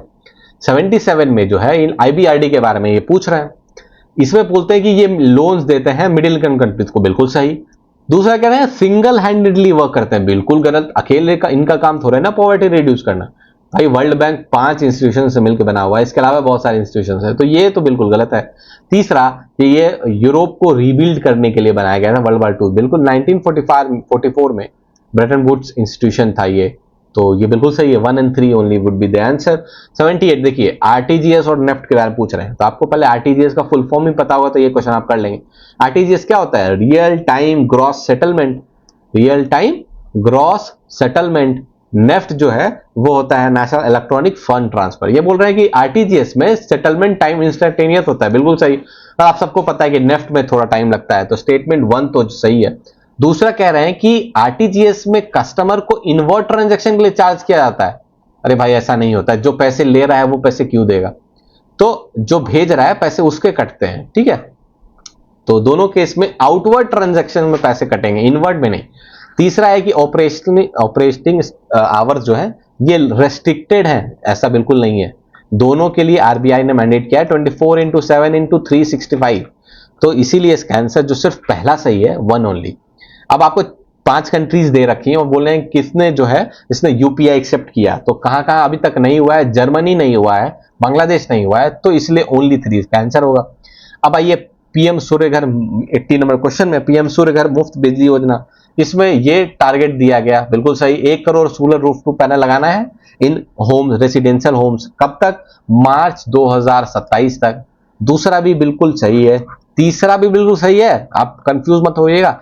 3 लाख से ज्यादा स्किल्ड मैन पावर करना है और 1 लाख से ज्यादा जो है सोलर पीवी टेक्नीशियन करने हैं, ठीक है। तो 1, 2 एंड 3 ऑल 3 आर करेक्ट। 81 हम आते हैं, 81 भी बेसिक ऑर्डिनेंस का क्वेश्चन है कि ऑर्डिनेंस जो है उसके थ्रू कोई सेंट्रल एक्ट जो है अमेंड कर सकते हैं, बिल्कुल सही। कैन अब्रीज ए फंडामेंटल राइट, बिल्कुल नहीं, फंडामेंटल राइट्स को इससे नहीं ले सकते हैं, ठीक है। उसके बाद जो है ये पूछा गया है कि an ordinance can come into effect from a back date, बिल्कुल सही। रेट्रोस्पेक्टिव इफेक्ट जो है अमेंडमेंट ऑर्डिनेंस का हो सकता है, क्योंकि एक लॉ का भी हो सकता है तो ऑर्डिनेंस का भी हो सकता है, तो 1 and 3 इसका आंसर है। अब यहां पर देखिए, यहां पर पूछ रहे हैं आपको 3 स्टेट दिया है, उनका डिस्क्रिप्शंस के बारे में पूछ रहे हैं, तो यहां पर आपको ओनली 2 है, कौन सही है? अरुणाचल प्रदेश का जो कैपिटल है उसका नाम है ईटानगर, और ईटानगर का जो नाम है उसका मतलब होता है द फोर्ट ऑफ ब्रेव, ठीक है। तो capital is named after a fort और the state has 2 national park, बिल्कुल सही। एक जो है आपका नामादफा है और दूसरा मॉलिंग है, ठीक है, तो ये भी सही है। तीसरा त्रिपुरा भी बिल्कुल सही है, ये पूरा स्टेटमेंट आप देखेंगे बिल्कुल सही है। पार्ट सी स्टेट हुआ करता था, फिर सेंट्रली एडमिनिस्ट्रेटिव हुआ और बाद में ये फुल फ्लेज स्टेट बना। नागालैंड के इशू क्या है? ये कॉन्स्टिट्यूशनल अमेंडमेंट से स्टेट नहीं बना, जबकि नागालैंड एक्ट आया था 1962 का, उसके बेसिस पे बना है, आप कंफ्यूज मत होइएगा। एक 13 कॉन्स्टिट्यूशनल अमेंडमेंट 1962 है, इसके बेसिस पर इसको जो है वो एक स्पेशल प्रोविजन दिया गया था, आर्टिकल 370 का एक सब पार्ट है, वो देख लेंगे। तो ये गलत है, ठीक है, therefore ओनली 2 इसका आंसर होगा। 83 बहुत सिंपल क्वेश्चन है, पूछ रहा है कि इन तीनों में से inter state council, NSC, zonal council में से जो है कौन कौन कॉन्स्टिट्यूशन का जो है पार्ट थे, तो यहां पर आप देखेंगे कि दोनों जो है, जोनल काउंसिल तो आपको पता है कि स्टेट रीऑर्गेनाइजेशन एक्ट 1956 के थ्रू बनाया गया। इंटर स्टेट काउंसिल 1990 में सरकारिया कमीशन जो है ना, वो आर्टिकल आप जानते हैं 263 की तरह बनाया गया। नेशनल सिक्योरिटी काउंसिल जो है एग्जीक्यूटिव ऑर्डर से, तो सिर्फ 1 ओनली इसका आंसर होगा, तो आप ए देख रहे हैं। 84 जो है इसमें लिखता है कि in certain sphere the governor of state act in his और ओन डिस्क्रिशन, बिल्कुल आर्टिकल 163 में ये बात क्लियरली लिखी है। दूसरा कह रहा है कि president on his own reserve bill, बिल्कुल गलत, जब तक गवर्नर नहीं भेजेगा तो ये कैसे रिजर्व करेगा, तो आर्टिकल 200 पढ़े आप, क्लियरली ये चीजें लिखी है। तो ये सिंपल पॉलिटी क्वेश्चंस थे, ऐसा नहीं कि पेपर में सारे क्वेश्चंस टफ थे, कुछ कुछ क्वेश्चंस इजी हैं, डुएबल है, आराम से कर सकता है। वन ओनली, इसलिए इसका आंसर होगा 85 जो है बहुत ही आसान सवाल। यहां पर आपको प्रोविजन दे रखा है उन्होंने किसके अंदर ये स्टेट है, ये आर्टिकल 50 है। फिर आपको क्लियरली ये फंडामेंटल ड्यूटीज है 51 ए क्लॉज एफ पढ़ी है आप, और ये भी जो है आर्टिकल 24 में जो है फैक्ट्रीज में 14 साल से कम के बच्चे नहीं काम करेंगे। तो क्लियरली ऑल थ्री इसका ये बहुत ही सिंपल क्वेश्चन था। अब हम 86 पर आते हैं, इसमें शेड्यूल एरिया, ये भी थोड़ा सा डाउटफुल रहेगा, मैं आपको बता दूं, अलग अलग जगह इसका अलग अलग आंसर रहेगा। शेड्यूल्ड एरियाज, यहां पर 5th शेड्यूल की बात कर रहे हैं लोग। State government loses all the executive power, बिल्कुल गलत। स्टेट गवर्नमेंट का executive power applies to the scheduled areas under the 5th schedule, ठीक है। और यहां पर सेकंड में कह रहे हैं ये कि union government can take over total administration of the such areas. तो ये देखने को आपको लगेगा कि ये तो नहीं हो सकता है, पर आप पढ़िए अंडर सर्कमस्टांसेस और द रिकमेंडेशन ऑफ गवर्नर। तो आप बताइए आर्टिकल 356 के अंदर अगर गवर्नर रिकमेंडेशन करता है तो यूनियन गवर्नमेंट ले सकती है कि नहीं पूरी स्टेट गवर्नमेंट का पावर? अगर स्टेट गवर्नमेंट का पावर ली तो टोटल एडमिनिस्ट्रेशन उनके हाथ में आ गया ना, तो इस हिसाब से 2 only would be the answer. अब नेक्स्ट क्वेश्चन में पूछ रहे हैं यहाँ पे 87 में कि ये किसके किसके अंडर जो है यूनियन मिनिस्ट्री पूछ रहे हैं। तो यहाँ पर कोई भी गलत सही नहीं है। नेशनल ऑटोमोटिव बोर्ड, आपको नाम से ही पता चल जाएगा कि ये भाई मिनिस्ट्री ऑफ कॉमर्स इंडस्ट्री नहीं है, ये है हेवी इंडस्ट्रीज की जो मिनिस्ट्री है उसके अंडर है। क्वायर बोर्ड भी जो है आपको पता है कि हेवी मिनिस्ट्री नहीं है, वो एमएसएमई के अंडर है। और उसी तरह नेशनल ट्रेड है, आप समझ जाइए ट्रेड है तो एमएसएमई नहीं है, ये जो है कॉमर्स मिनिस्ट्री के अंदर है, कॉमर्स इंडस्ट्री के अंदर, तो नन इसका आंसर हो जाएगा।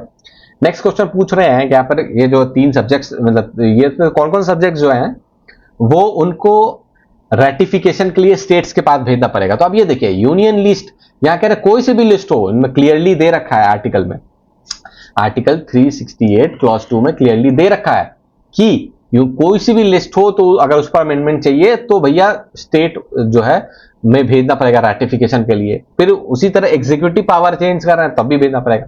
लेकिन गवर्नर ऑफिस जो है उसके लिए स्टेट भेजने की जरूरत नहीं है, वो यूनिलैटरली जो है यूनियन एग्जीक्यूटिव लेवल जो है, सॉरी लेजिस्लेचर जो है इंपॉर्टेंट उसमें होता है कॉन्स्टिट्यूशनल अमेंडमेंट में, बाकी का इसमें कोई रोल नहीं होता स्टेट का इसमें, ठीक है। 89 अगर आप देखेंगे तो यहां पर पूछ रहा है कि गवर्नर जो है वो कोई भी अपना जो पावर है उसके लिए जो है आंसरेबल नहीं है। तो आप बिल्कुल सही, आप कंफ्यूज मत हो जाइएगा जुडिशियल रिव्यू के वाला कॉन्सेप्ट से। आर्टिकल 361 में गवर्नर और प्रेसिडेंट जो है वो आंसरेबल नहीं है। Judicial review is a different thing, वहां गवर्नर को नहीं पेश होना पड़ता है, ठीक है। यहां पर आंसरेबल का मतलब होगा कि गवर्नर को आंसर करना पड़ेगा, बिल्कुल गलत, ठीक है।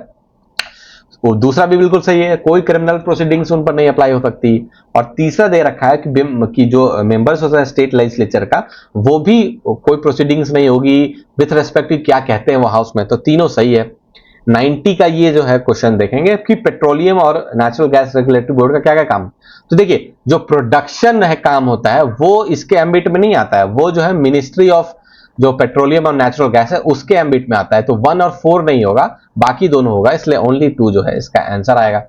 गांधी जी का ये स्टेटमेंट कि sedition has become my religion, ये बहुत इंपॉर्टेंट, अगर आपने पढ़ा हो कहीं 6 अप्रैल को जब ये पब्लिकली वायलेट करे थे शॉर्ट लॉ पर, तब इन्होंने ये बात कही थी अपने स्पीच में। फिर उसी तो ये मेरे हिसाब से पेपर का सबसे इजी क्वेश्चन होगा। डांसिंग गर्ल का इन्होंने पूछा कि किस चीज से बना है, सब जानते हैं ब्रॉन्ज से बना है, बहुत इजी क्वेश्चन। 93 में ये थोड़ा टफ हो सकता है कुछ लोगों अगर नहीं पता होगा। लीगल डिफेंस जो चौरी चौरा इंसिडेंट हुआ था उसके बाद किसने दिया था, तो सब मदन मोहन मालवीय जानते ही हैं। कृष्णकांत नहीं जानते होंगे पर कोई फर्क नहीं पड़ता, अगर आप मदन मोहन मालवीय जी का नाम जान रहे हैं तो आप इसको मार्क कर सकते हैं। 94 जो है इसमें पूछा था किस इंसिडेंट के बाद ये जो है हरिजन्स को अपने पॉलिटिकल और सोशल प्रोग्राम में इंट्रोड्यूस किया। तो ये सब जानते हैं जब पूना पैक्ट हुआ उसके बाद जो है, क्योंकि पूना पैक्ट में जो है वो जो है अम्बेडकर जी के साथ जो है कम्युनल अवार्ड को एडिट किया इन्होंने और चेंजेस लाए, उसके बाद से ये हरिजन जो है इनके प्रोग्राम में ऐड हो गया। यहाँ पर 3 फ्रूट्स दे रखे हैं, पपाया, पाइनएप्पल, गुआवा, और पूछा है पोर्टुगीज जो है इनको जो है किसको इसको लाए थे, तो तीनों को लाए थे, बिल्कुल सही है। पपाया जो है वो सेंट्रल अमेरिका में पाया जाता था, और पाइनएप्पल जो है सदर्न अमेरिका, और गुआवा जो है सेंट्रल अमेरिका, तीनों जो है पोर्टुगीज द्वारा लाए थे। ऑल 3 का आंसर होगा। ये 5 कंट्रीज दे रखी हैं और उस पर पूछा गया टाइम जोन्स कितने होते हैं, मोर देन 4। तो देखिए यहां पर क्या है कि सिर्फ कंट्रीज के मेन लैंड नहीं, उनकी बहुत सारी टेरिटरीज इधर उधर फैली है। जैसे यूके का टोटल सब मिला लें तो 9 होता है, डेनमार्क का 5, न्यूजीलैंड का 3, ऑस्ट्रेलिया का 9, ब्राजील का 4। तो 4 मोर देन 4 पूछ रहे हैं इन्होंने, तो 4 नहीं होगा, न्यूजीलैंड नहीं होगा, तो 3 यहां पर आपके टोटल आए, तो ओनली 3 इसका यहां पर आंसर हो जाएगा। 97 पर आइए, तो आप ये समझिए कि बिल्कुल सही है कि दोनों आसपास हैं, पर इंटरनेशनल डेट लाइन और बेरिंग स्ट्रेट जो बीच में आ जाता है, बेरिंग स्ट्रेट, इस कारण से जो है इन दोनों का टाइम जो है डेज जो है काफी डिफरेंट होता है। अब क्या होता है, तो ये देखिए इन्होंने देखा है कि मंडे रहेगा इसमें, तो ट्यूसडे रहेगा, बिल्कुल गलत है। ये संडे रहेगा, ये बिल्कुल ये टाइम से पीछे चलेगा नोम में, ठीक है, तो ये गलत है, तो 1 ओनली इसका ऑप्शन होगा। 98 बहुत इजी क्वेश्चन था, सेल्फ रेस्पेक्ट मूवमेंट सब जानते हैं, पेरियार, रामास्वामी नायकर। यहां पर पूछ रहे हैं आपको, ये कंट्रीज दे रखे हैं और रिसोर्स रिच देख रखे हैं। 3 ऑप्शन जो है बिल्कुल सही जो है मार्क किए। बोत्सवाना जो है लीडिंग प्रोड्यूसर है डायमंड का, चाइना, चिली जो है वो लिथियम हम पढ़ते ही रहते हैं कि बोलीविया, चिली, ये कंट्रीज जो है लिथियम के बारे में, और इंडोनेशिया में जो है निकल का जो है बहुत रिसोर्सेज पाए जाते हैं। और लास्ट क्वेश्चन पेपर का आप देखें तो ये तीनों जो पेयर है, आपने इनका नाम कहीं ना कहीं सुना ही होगा, ठीक है। मेलोर्का जो है ये इटली का नहीं है, वो स्पेन का है। नॉर्मैंडी जो है वो स्पेन का नहीं, वो फ्रांस का है। सर्डिनिया जो है वो फ्रांस का नहीं, वो इटली का है, ठीक है। ये टोटल एनालिसिस आपको आपने देखे, ठीक है, और इसके बेसिस पर जो है आप देखिए कि आपका क्या स्कोर बन रहा है। तो आपने पूरा पेपर देखा मेरे साथ, सेट बी को डिस्कस किया, एक एक क्वेश्चन हमने डिस्कस किए, और इनफैक्ट मैंने आपको यह भी बताया कि कौन कौन क्वेश्चंस ऐसे हैं जिनका आंसर्स जो है वो डिस्प्यूटेड हो सकता है। कोई भी मेजर कोचिंग इंस्टीट्यूट्स के जब आप टैली कराते हैं तो आपको रेयरली ये कहा जाता है कि ये क्यों डिस्प्यूटेड है। हमारे एनालिसिस में आपने ये देखा कि कोई क्वेश्चंस क्यों डिस्प्यूटेड है, और कुछ कुछ क्वेश्चंस का डिस्प्यूटेड होना लाजमी है। यूपीएससी इस तरीके से इसको फ्रेम करती है कि अगर आप, क्योंकि वो जिस माइंड से उस क्वेश्चन को बनाया गया है, आंसर उसी फ्रेम ऑफ माइंड से आएंगे, जो हमें नहीं पता है, किसी को नहीं पता है। लेकिन अगर आप टैली कर रहे हैं तो आपको पता होना चाहिए कि किस एंगल से सोचना है, क्या है। तो इस बेसिस पर हमने पूरा पेपर डिस्कस किया। अब आते हैं मेन जो मुद्दे की बात है, और आप जिस चीज के लिए इस वीडियो को इतनी देर तक आपने देखा है, अब मुख्य बात, और आप इतनी देर तक इस वीडियो पर इसीलिए हैं क्योंकि आपको भरोसा है हम पर। लास्ट टाइम हमने जो कट ऑफ प्रेडिक्ट किया था वो 89 के अराउंड प्रेडिक्ट किया था, और आप देख सकते हैं कि 87.98 कट ऑफ आया था। तो we were bang on UPSC का जो हमने कट ऑफ बताया लास्ट टाइम। इस बार भी हमारी वही कोशिश रहेगी, और हम इसलिए भी सक्सेसफुल रहते हैं कट ऑफ प्रेडिक्ट करने में क्योंकि हम बेसिक फैक्टर्स को देखते हैं कि क्या क्या मेन रीजन, और हम बच्चों से इंटरेक्ट करते हैं। हमारे बहुत सारे ऐसे स्टूडेंट्स हैं जो हमसे शेयर करते हैं कि उनका पेपर कैसा गया, और कंपैरेटिव एनालिसिस रहती है कि लास्ट टाइम के पेपर से उनका पेपर इस टाइम कैसा रहा, प्रिपरेशन लेवल क्या थी, एंड ऑल द फैक्टर्स। तो इसके बेसिस पर अभी आपके स्क्रीन पर आप देख रहे हैं कि कट ऑफ का जो एक जो मेन फैक्टर्स होता है सीएससी 2025 में, इसमें 2 ही मेन फैक्टर्स हैं। इसमें जैसे हमने स्टेट्स के यूपी पीसीएस बीपीएससी का भी डिस्कस किया था, उसमें बहुत सारे अदर फैक्टर्स भी रहते हैं कि एप्लीकेंट्स कितने हैं, सीट्स कितनी हैं। यूपीएससी के केस में थिंग्स आर क्वाइट सिंपल। यहां पर सीट्स, नंबर ऑफ एप्लीकेंट्स, ये सब चीजें लगभग कॉमन रहती है। क्या बदलती है कि जीएस पेपर का लेवल क्या था और सीसैट का लेवल क्या था। तो हम स्टार्ट करते हैं सीसैट के टफनेस से, कि सीसैट अगर इजी रहता है, अगर सीसैट इजी रहता है तो इससे यह फर्क पड़ता है कि बच्चे फेल जो है वो कम पर होते हैं, क्योंकि इसका मार्क्स तो ऐड होता नहीं है। तो ये बस ये डिसाइड करता है कि कुछ बच्चे जिनका जीएस अच्छा है पर वो सीसैट में रह जाते हैं, तो सीसैट में रह जाते हैं तो कट ऑफ जो है ना वो इजी हो जाता है, तो फेल कम होते हैं, तो वो कट ऑफ में कंट्रीब्यूट करते हैं फिर, और कट ऑफ जो है वो फिर जो है थोड़ा सा राइज करता है अगर वो इजी आता है। वहीं अगर सीसैट टफ हुआ, अगर सीसैट का पेपर टफ होता है तो बच्चे जो है वो ज्यादा फेल करते हैं। और इनफैक्ट बहुत सारे ऐसे बच्चे देखा गया जो जिनका जीएस अच्छा रहा है। लास्ट टाइम हमारे एक स्टूडेंट हुआ करता था, वो उसने जस्ट जो है जीएस के लिए हमें कंसल्ट किया था। वो लास्ट टाइम उसके जीएस में 109 थे और उसके सीसैट में 66 मार्क्स थे। इस बार वो हमारे प्रोग्राम से जुड़ा और जैसा वो बता रहा है कि बहुत अच्छा उसका परफॉर्मेंस रहा है। तो जीएस का जो फेल परसेंटेज है वो बढ़ जाता है और फिर कट ऑफ जो है वो नीचे चली जाती है। ठीक है, तो इस बार का सीसेट कैसा था? तो साकेत सर का एनालिसिस है कि सीसेट का पेपर इस बार भी जो है काफी टफ था। आप सीसेट के पेपर को इजी नहीं कह सकते हैं according to Saket sir analysis. और डीप एनालिसिस जो है वो आपको साकेत सर की वीडियो में मिलेगी जब वो सीसेट का डिस्कस करेंगे। लेकिन एक जो एनालिसिस है पेपर की, पहले देखकर उसको देखकर, यही है कि सीसेट का टफनेस लेवल वो इंटैक्ट है, दिस इज इंटैक्ट। और इसके कारण भी कट ऑफ पर इफेक्ट पड़ेगा। कट ऑफ सीसेट के कारण मेरे हिसाब से 1-2 नंबर तो कम जाएगा। ठीक है, अब बात करते हैं जीएस की। जीएस का पेपर कैसा था?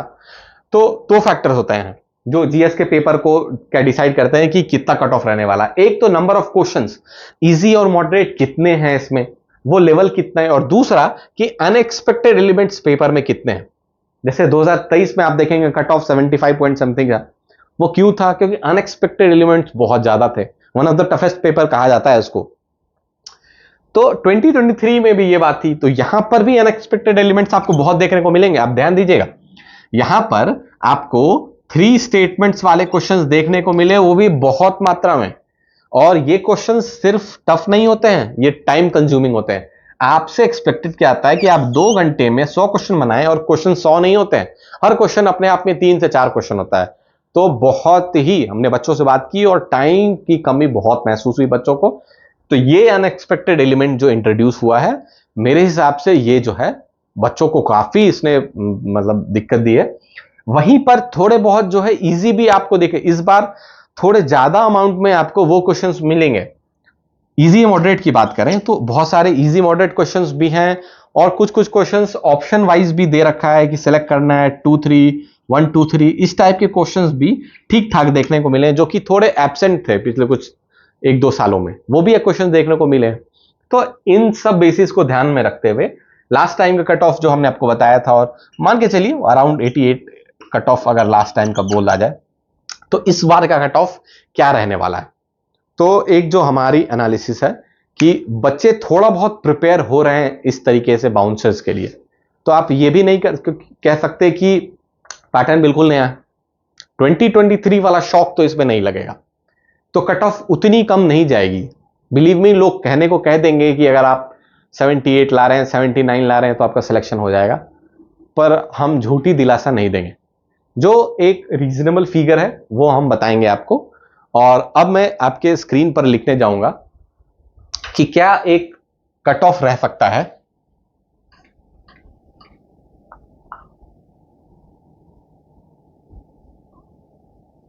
आप गेस कर रहे होंगे क्या होगा कट ऑफ।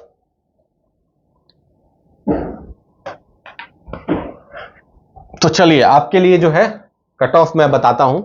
हमारी टीम की एनालिसिस ये है कि इस बार यूपीएससी सीएससी प्रीलिम्स 2025 का जो कट ऑफ होगा वो 84 ±2 होगा।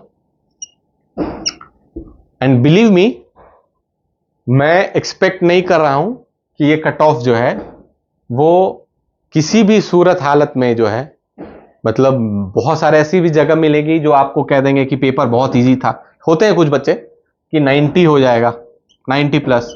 ऐसे लोगों से दूर रहिए, और वैसी भी उम्मीदें मत पालिए कि पेपर जो है 77 78 वाला कट ऑफ होगा। पेपर वैसा नहीं था कि इतना कम कट ऑफ हो जाए। तो ये गलत, ये गलत। अब देखिए 84 ±2 हमारा प्रेडिक्शन है, लेकिन आप हमेशा थोड़ा सा जो है ना पॉजिटिविटी रखिए। आपको थोड़ा होपफुल रहना पड़ेगा कि मैंने तो कह दिया 84 ±2, कहने का मतलब 82 से 86 कट ऑफ। अब कल को 81 कट ऑफ आ गया, 81.5 आ गया, और आपका स्कोर 81.7 कुछ आ रहा था, कुछ बन रहा था, तो आप फिर कहेंगे कि हमने तो तैयारी नहीं की। इसीलिए अगर आपका स्कोर हमारे हिसाब से 80+ बन रहा है, ठीक है, 80+ अगर आपका स्कोर बन रहा है, और कुछ कुछ कोचिंग के एस्टिमेट्स में आप देखेंगे कई बार आपका स्कोर 78 79 भी बन रहा है।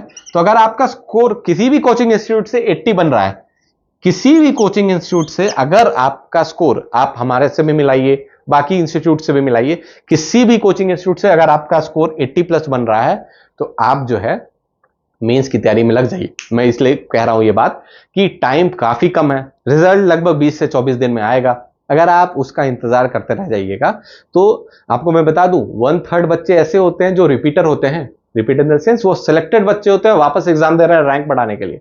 अगर आप 24 दिन बैठ के रिजल्ट की उम्मीद में बैठे रहेंगे और मान लीजिए अचानक आपका रिजल्ट हो जाता है, तो ये आपके लिए जो है अच्छा तो नहीं होगा किसी भी सूरत हालत में।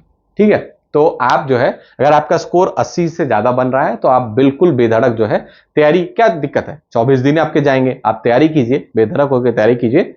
और ये हमारा एनालिसिस है, आपको हमने हर क्वेश्चंस विथ रीजनिंग समझाया।